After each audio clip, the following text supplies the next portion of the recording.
ప్రపంచ కప్లు ఏవైనా సరే సాధారణంగా సంబరాలు అట్టహాసంతో ప్రారంభమవుతాయి. కానీ ఈసారేంటో టీ20 వరల్డ్ కప్ మాత్రం వివాదాలతో మొదలవుతోంది. మైదానంలో జరగబోయే అసలైన క్రికెట్ పోరు కన్నా తెర వెనుక జరుగుతున్న పరిణామాలు ఇప్పుడు తీవ్ర చర్చనీయాంశంగా మారాయి. టోర్నమెంట్ నుంచి బంగ్లాదేశ్ తప్పుకోవడం, షెడ్యూల్ ప్రకారం ఫిబ్రవరి 15న భారత్తో జరగాల్సిన మ్యాచ్ ఆడేందుకు పాకిస్తాన్ నిరాకరించడం లాంటి పరిణామాలు ఈ మెగా ఈవెంట్పై నీలినీడలు కమ్ముకునేలా చేశాయి. అయినప్పటికీ టీ20 ఫార్మాట్లో సొంతమైన శైలిలో ఎలాంటి ఆటంకాలు లేకుండా ప్రదర్శన ముందుకు సాగనుంది. ఇవాల్టి నుంచే టీ20 వరల్డ్ కప్ ప్రారంభం కానుంది. అభిమానులకు నాన్ స్టాప్ ఎంటర్టైన్మెంట్ ఇవ్వబోతోంది.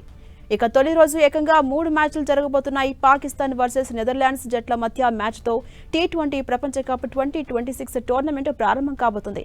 ఇక team India versus United states of America మధ్య తొలి ఫైట్ ఉండబోతోంది. రాత్రి 7 గంటలకు ముంబైలోని వాంఖడే స్టేడియం వేదికగా మ్యాచ్ ప్రారంభం కానుంది.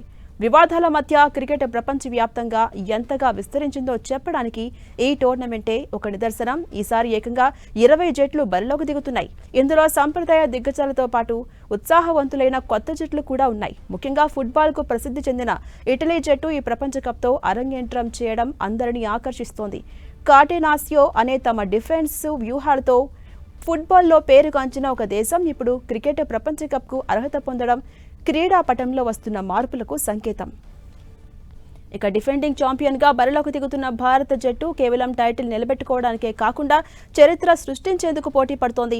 పురుషుల టీ20 ప్రపంచ కప్ టైటిల్ను నిలబెట్టుకోవడం చాలా అరుదైన ఘనత. ఒకవేళ భారత్ ఈ ఘనత సాధిస్తే ఈ తరం ఆటగాళ్ల వారసత్వం పొట్టి ఫార్మాట్లో సుస్థిరమవుతుంది. అంతేకాదు సొంత గడ్డపై ప్రపంచ కప్ గెలిచిన తొలి దేశంగా 3 టీ20 టైటిల్ సాధించిన ఏకైక జట్టుగా చరిత్ర సృష్టించాలని భారత్ ఆశిస్తోంది.